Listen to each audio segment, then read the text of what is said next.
تخيل ومش محتاج منك اي تعقيدات، ولكن انت محتاج تركز معايا الدقيقتين الجايين دول بس، وبعد كده اللعبه هتشتغل معاك ان شاء الله اللي انت عايزها. المهم يا صاحبي، اول حاجه هتحتاج انك تحمل برنامج البي اس بي اللي هتلعب من خلاله اللعبه على الموبايلين اللي انت عايز تلعبه بتاعك وبتاع صاحبك. بعد كده صاحبي هتنزل شريط الاشعارات من الموبايل بتاعك، وبعد كده تروح على حاجه اسمها نقطه الاتصال اللي هي نقطه الاتصال الشخصيه ديت. طبعا هتضغط عليها، هتبدا دلوقتي انك تفتح شبكه واي فاي لصاحبك. فتعمل ايه دلوقتي؟ هتروح على التليفون بتاع صاحبك، هتنزل الشريط اللي فوق، وبعد كده تروح على الواي فاي، هتلاقي الواي فاي اللي انت فتحتها هنا هتلاقيها موجوده هنا. دلوقتي كل اللي عليك هتتصل بيها اللي هي ديت.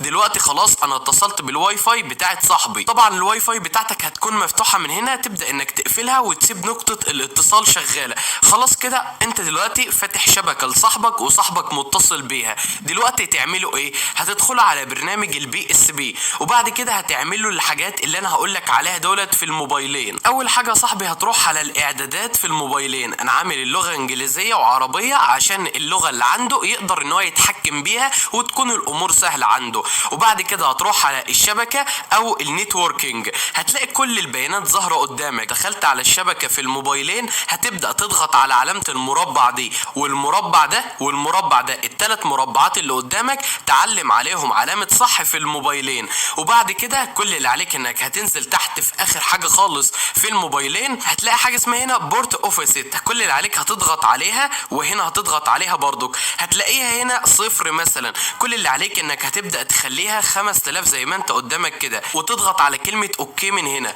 هتلاقيها بقت 5000. هكذا تعمل في الموبايل التاني برضك، تخلي الموبايلين 5000 وتضغط على كلمه حسنا. تمام كده الموبايلين معانا 5000. دلوقتي ناقص نعمل حاجه بسيطه جدا واسهل من السهوله. هتمسك الموبايل بتاع صاحبك اللي هو متصل بشبكه الواي فاي بتاعتك، هتنزل علامه الواي فاي كده، وبعد كده تدخل عليها زي ما انت شايف كده يا صاحبي متصل بشبكه الواي فاي اللي انا فتحتها له، ومش لازم يكون فيها انترنت زي ما انت شايف قدامك كده. هتلاقي علامه جنبها او هتضغط على اسم الشبكه، وبعد كده هيجيب لك حاجات كتير. كل اللي احنا محتاجينه عنوان الاي بي اللي هو 192.168.211.154.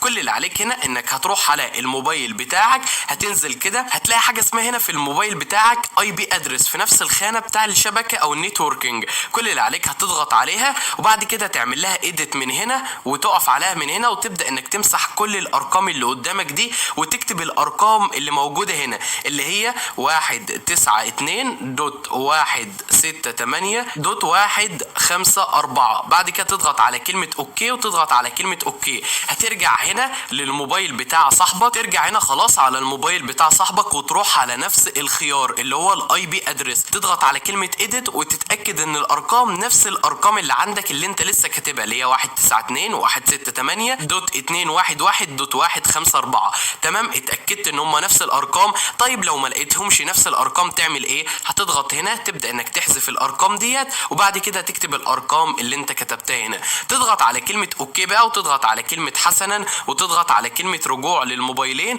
وتبدا بقى تختار اللعبه بتاعتك اللي انت عايز تلعبها. عندك العاب كتيره جدا بتدعم الموضوع ده زي بيس، زي فيفا، زي مثلا لعبه تيكن، العاب كتيره جدا تقدر انك تلعبها. المهم بقى تدخل على اللعبه زي ما هي ظاهره قدامك كده، هتبدا اللعبتين تفتح معاك على الموبايلين بدون اي مشكله زي ما هو ظاهر.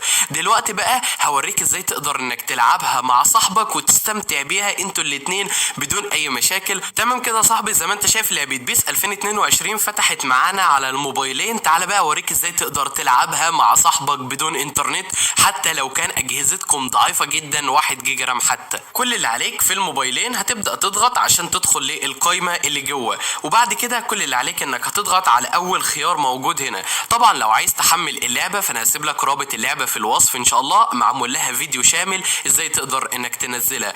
بعد كده يا صاحبي هتبدا تنزل على الخيار الاخير في الموبايلين زي ما انت شايف كده اللي هو اسمه اي دي هوك. هتبدا تضغط على علامه الاكس اللي موجوده في الموبايلين هنا، هتنتظر دلوقتي تضغط على علامه الاكس مره تانية. الموبايل اللي متصل بشبكه الواي فاي بتاعتك يختار الخيار الاول وتضغط على علامه الاكس.